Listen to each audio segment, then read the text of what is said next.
Commando Moustique. Bonsoir. Faites-vous plaisir, hein, faites-vous plaisir.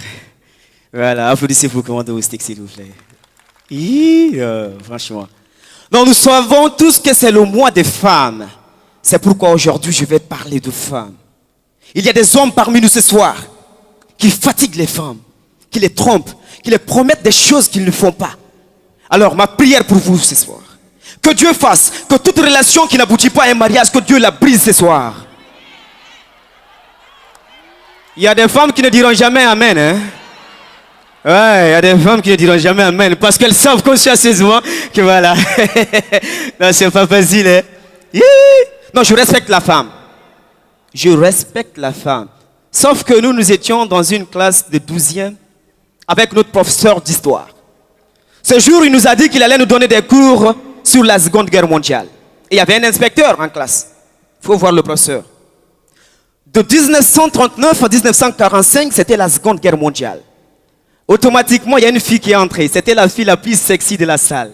Elle est entrée avec une jupette menue, des cuisses lissantes à l'allure provocante. Elle entre, elle vient s'asseoir comme ça, devant.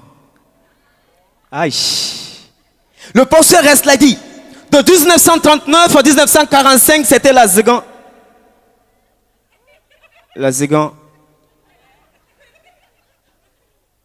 Le professeur d'histoire s'est transformé en professeur de mathématiques. Il dit, d'après la propriété de Pythagore, pour qu'un triangle soit rectangle, il va falloir que le carré de l'hypoténuse soit la somme des carrés des deux autres côtés.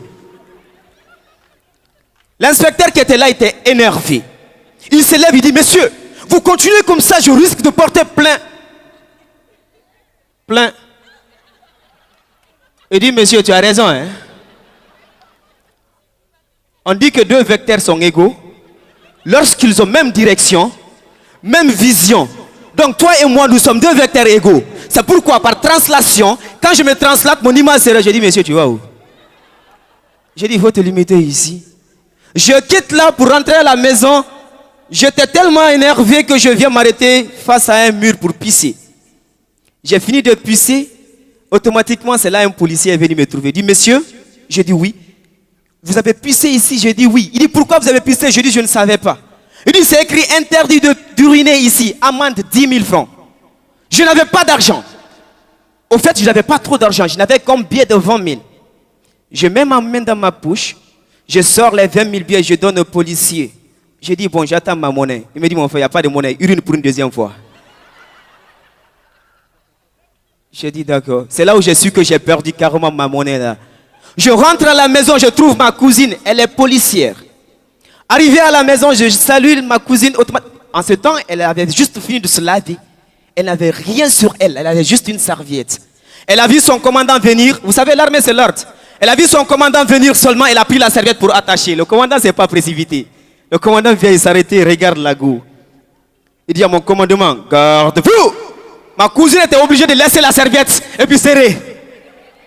Le commandant vient s'asseoir devant ma cousine. Il dit, ouais, l'armée, c'est l'ordre. Mesdames et messieurs, c'était Commando Moustique. Je vous remercie.